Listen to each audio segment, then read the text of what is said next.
Welcome to Fight Club 24/7. My name is Johnny Rashman. Right, let's get straight into it. Fabio Wardley, Fraser Clarke for the British heavyweight title.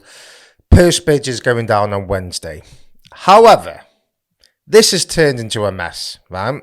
Because the one thing about boxing fans is you can't kid us, right? We've been around the block. We're a smart bunch. You can't kid us. We've seen everything, right? So we know when a fighter or a fighter's team or a broadcaster doesn't want a fight. We know it, right? So you can put smoke screens in, you can do interviews, but we know the score. We're not stupid.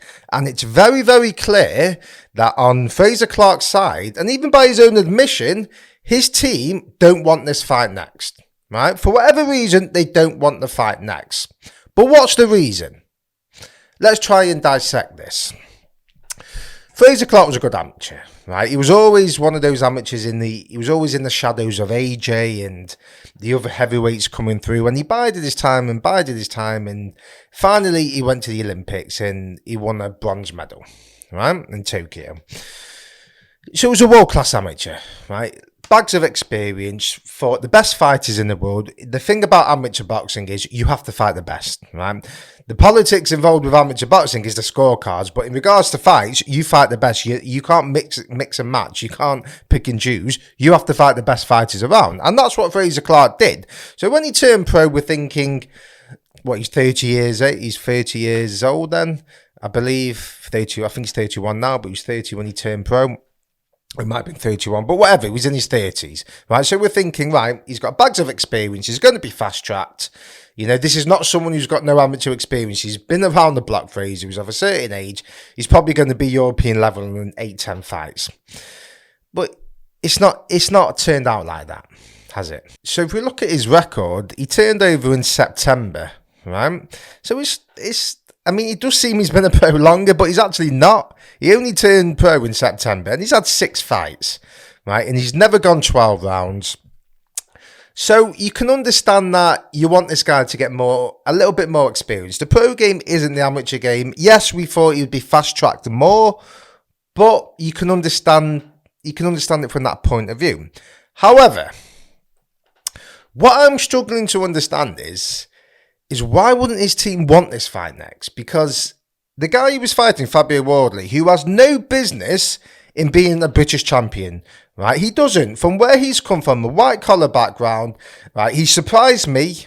I'll take my hat off to him. He has done unbelievable things. You have no business being a British champion with no amateur experience, just a complete novice from a white-collar background. So Fabio Wardley's done unbelievably well, and he's improving in every fight. He's a dangerous motherfucker. He's proved that.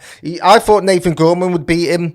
He knocked him out, right? And he's knocking people dead. He's got that punch, right? He's going to knock you out. So you've got to understand that he is a dangerous opponent at this point, right? However, he is there to be outboxed. He's there to be outjabbed. He's there to be outboxed. You could see little bits, I think, in the Molina fight. Eric Molina, he was outboxing him a bit. Nathan Gorman, okay, only went, I think, 4 rounds, but there was a few of those rounds where Gorman was having success, you know. So this is not a guy who's had loads of rounds. He's not gone 12 rounds himself, Fabio Wardley. I think he went the distance once on his debut. I don't know if that was a 4-rounder or a 6-rounder, but he went the distance. Probably be a 4-rounder that. So he has not gone 12 rounds himself. So Fraser Clarke isn't fighting someone who's been at world level, who's coming back down to British level like a Derek Chisora. You know, so I could understand it from that point of view if it was someone like Derek Chisora, but it's not. This is a fighter with little experience, Fabio Wardley. And Fraser Clarke has all the experience. Now, if you asked me 2 weeks ago who's going to win that fight, I always said Fraser would win the fight. How could he not win the fight? He's got all the fundamentals to win that fight. But now, there's obviously something going on in the background that we're not privy to. We're not privy to Fraser's fighting, to Fraser's training, right? Every fighter will want to fight. It's as simple as that. Every fighter will fight whoever. If they could have a fight tomorrow, they'd fight tomorrow, right? But we understand boxing is a business. It's a business. Fraser Clarke's come out and said it himself. But if you listen to the interview, it was IFL the other day, this is what he came out with.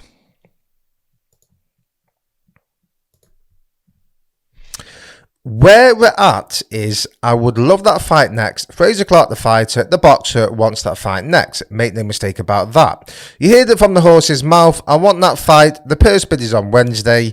It sort of leaves my control. I've let it be known to the people on my side of the table that I want the fight. Now, what they do with that is up to them. You might be able to tell from my voice, you might not. It's not been all positive this week. Some of the conversations, but I want that fight. I'd like to be fully supported by the people that are supposed to be supporting me in that fight. At this moment in time, I'm not sure whether that is going to happen. So it's not really what you want to hear about a fighter talking about his team. He's basically saying his team don't think he's ready for that fight next. Let's cut the bullshit out. That's what's going on here. Ben Shalom, right? I think he might be getting a bit of stick here unnecessarily because I don't think the final decision with this is with Ben Shalom. I don't. You have to understand, and a lot of fans in boxing don't understand this, that it's the broadcaster who makes the final decision. The broadcaster is king. I don't care who you are. I don't care if you're Eddie Hearn, Don King, or Donald Duck, right? You are only as good as your broadcaster, right? Now, Boxer isn't the one that paid loads of money to Fraser Clarke to get him over, and Ben Whittaker and Joshua Barazzi. It's Sky Sports. They're the ones laying out the money, the dosh, right? So, if they've laid out a load of money for Fraser Clarke, they might be thinking, we don't think he's ready next. We don't want to feed him to Eddie Hearn yet. Eddie Hearn will be thinking, this is a perfect time for Fabio Wardley to fight Fraser Clarke, because if it's another year, maybe Fraser Clarke will just have that little bit of experience that will win in the fight, right? So you can see it from that point of view. Eddie wants to get him now, and Boxer wants him to get a few more rounds under the belt. But I do think Ben Shalom's getting a little bit of probably unnecessary stick here, because I don't think it's down to him. He's not going to come out and say Sky don't want this fight. He's not going to do that, right? He's got a crusty thing going with Sky. He's doing this thing. I think he is doing good things for boxing, but he's not going to come out and say that. So I think he's in the firing line here. I saw an interview a few weeks ago where Ben Shalom said he was shocked that the British Boxing Board of Control mandated Fraser Clarke, and really, they shouldn't have, because you had David Adelaide, you've got other fighters in the mix, right? And Fraser Clarke is the one with the least amount of experience in professional terms. So as soon as he said that, I said, that fight ain't happening next. Not happening next, because if promoters coming out saying, why is he mandating my fighter? That's telling you they don't want the fight next, right? So I think it's down to Sky Sports, right? But can you really blame Ben Shalom? Right, because let's get it right. Eddie Hearn, Bob Arum, they've all been in this position before where they've had a fighter and they thought to themselves, this fighter isn't ready for this step. Whether it's a world level, European level, whatever it is, they want to get a few more fights. And you can't blame them, right? Boxing is a business. They're the one who shelled out the money. They're giving Fraser Clarke the platform. If they don't think he's ready, they're not coming up with a decision like this willy-nilly. They're obviously privy to his training. They obviously speak to his training team, right? And it's obviously coming out from his training team that he needs a few more rounds.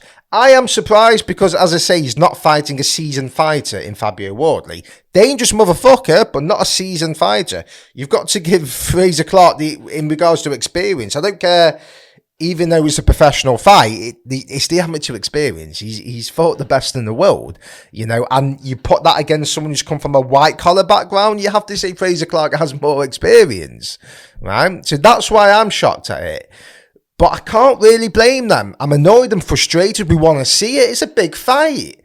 You know, win the purse bid, pull it on Sky Sports, back your man. We want to see that. But at the same time, I can understand them thinking, let's wait another year, or let's wait another 6 months. Let him mature. Let him get more rounds, because you do need the rounds as a professional. You do. If they've got a plan for Fraser Clarke, which they will do, they're not going to bow down to Eddie Hearn. They won't give a fuck, right? This is not the Eddie Hearn show, right? This is their man, Fraser. This is the Fraser Clarke show in their heads, right? So they're just thinking about their man. That's it. They're not bothered. And every promoter will do the same. You have to understand, every promoter will do the same. They will do what's best for their fighters. Not what's best for the fans, not what's best for everyone else involved, what's best for the fighter. So Fabio Wardley's just tweeted that he doesn't think that Fraser Clarke's team will turn up to the purse bid, which is scheduled for tomorrow. Right? He's put, doesn't look like one side will bother making the trip though. Right? So in Fabio Wardley's mind, Sky and Boxer aren't going to make a bid for that fight. So the purse bid's tomorrow. You can have a purse bid if someone else doesn't turn up. There's no point of having the purse bid. So I don't think a bid will be made. It's clear that they don't want the finance. I think really what they should have come out with, Boxer, was just said, we're not ready yet, right? Because it's not great, this miscommunication, is it? You've got Fraser Clarke coming out saying he wants his team to back him. You've got Ben Shalom saying, you know, we'd put in one sentence he's saying why is the board mandating him, then in the next he's saying we'd put him in with anyone type thing. I've heard him say we've got big plans for him. He's going to be a superstar, and we think he's ready for this fight. And so it's a little bit contradicting himself. But it's a bit of a mess, isn't it? I think this is really where Ben Shalom has to learn from this, because you got to understand he's only young. How old is he? 28, 29? He's going against experienced promoters. He's going against Eddie Hearn, right? And he's going against Bob Arum. These are experienced, seasoned promoters now. Just like when Eddie Hearn turned over, he's been outmanned before by Shelley Finkel and Bob Arum. It's happened to him, right? Regardless what people think, right? Eddie Hearn's had these similar experiences. So you can't just hammer Ben Shalom all the time, right? Because it's easy for us to say that. Yes, he's with the big boys now, and you are going to get criticised. But he is a young guy. He's in the Sharks tank. He's been literally full of sharks. No doubt about that, full of sharks, right? And he's swimming amongst these people. So he's going to have to learn pretty quickly. And he'll probably think to himself he's dealt with this a bit badly, right? Because it's not great, is it? When your fighter's coming out with this and you're coming out with that. And it doesn't look good.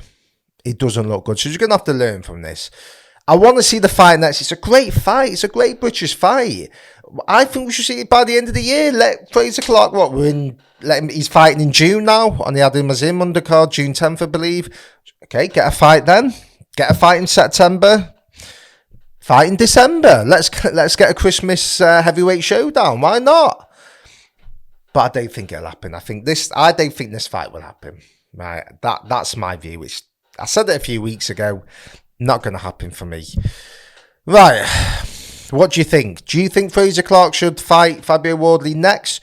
Do you see it from Ben Shalom's point of view? Do you think it's a joke? Let me know your thoughts. Like, comment, subscribe. Let me know.